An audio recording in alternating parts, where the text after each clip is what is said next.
மத்தேயு எழுதின சுவிசேஷம் 22 அதிகாரம் 3வது வசனம் வாசிங்க. அழைக்கப்பட்டவர்களை கல்யாணத்திற்கு வரச் சொல்லும்படி அவன் தன் ஊழியக்காரரை அனுப்பினான். அவர்களோ வர மனதில்லாதிருந்தார்கள். பாருங்க, மனதில்லாதிருந்தார்கள். விருந்து, தேவன் ஒரு விருந்து எனக்கு ஆயத்தமாக்கி வைத்திருக்கிறார். அந்த விருந்து நான் சொந்தமாக்கி கொள்ளணும். அதுக்கு பரிசுத்தம் தேவை. பரிசுத்தம் மட்டும் போதாது. 5 தாலந்து உள்ளவன் இனி 5 தாலந்து வச்சிருக்கணும்னு சொல்லுது.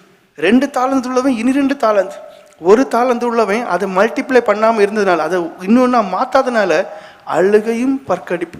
அப்போ அழைக்கப்பட்டேன்னா ஒரு ஆத்மாவை கூட நான் ஆதாயப்படுத்தாமல் இருப்பேனே. ஆனா ஞானவான்கள் ஆகாயத்துல தானியல்ல வரும் நட்சத்திரங்களை போல ஜொலிப்பாருன்னு இருக்கு. வாசிங்க. ஞானவான்கள் ஆகாய மண்டலத்தின் ஒளியை போலவும் அநேகரை நீதிக்குட்படுத்துகிறவர்கள் நட்சத்திரங்களைப் போலவும் என்னென்றைக்கும் உள்ள சதா காலங்களிலும் பிரகாசிப்பார்கள். இது ஒவ்வொரு ஊழியக்காரர்களுக்குள்ளது.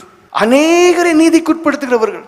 இப்போ உங்க அழைப்பு எப்படிப்பட்டதா இருக்கணும்? இயேசுவையே நோக்கி இருக்கணும், சிலுவையே நோக்கி இருக்கணும், அதையே நோக்கி ஓடக்கூடியவர்களாக இருக்கணும். அடுத்த கட்டம் என்ன? அந்த ஓட்டத்துல இயேசுவையே நோக்கி தன்னுடைய சுய காரியங்களை மட்டும் இல்ல, ஆத்மாக்களை ஆதாயப்படுத்தணும். அநேகரை நீதிக்குட்படுத்துகிறவர்கள். துஷ்டனும் துன்மார்க்கனும் பாவியமா இருக்கக்கூடிய மனுஷனை சந்திச்சு தங்களுடைய சாட்சியான வாழ்க்கையை சொல்றது மட்டும் இல்ல, காண்பித்து, அப்ப இந்த உலகத்துல இப்படி பரிசுத்தமா வாழ முடியுமாங்கிற நிரூபிச்சு காண்பிச்சு அவங்கள தேவ சமூகத்துல கொண்டு வரும். அவங்கள நல்ல விசுவாசியா மாத்தணும். அவங்கள நல்ல ஊழியக்காரங்களா மாத்தணும். அநேகரை நீதிக்குட்படுத்தினவர்கள். இப்ப உங்களை நீங்க பாருங்க, அதுக்கு மனசு இருக்கான்னு பாருங்க. அதுக்கு மனசு இல்லை. அவர்களுக்கோ வர மனதில்லை.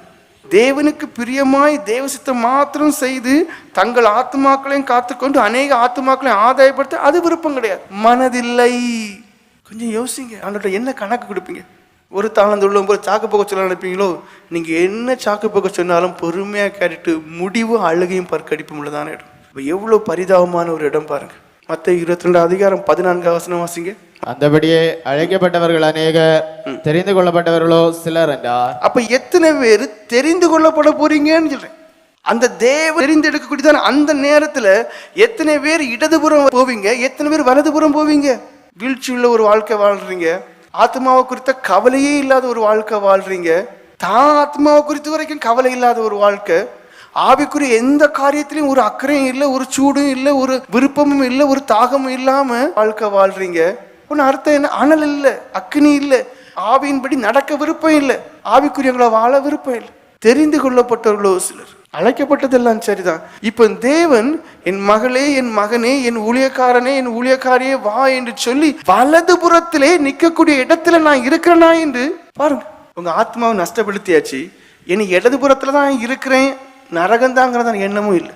நீங்க அந்த விருந்துக்குள்ளவங்களை போல மனதில்லாதவர்களா இருக்கக்கூடியவங்களா இருக்கிறீங்க.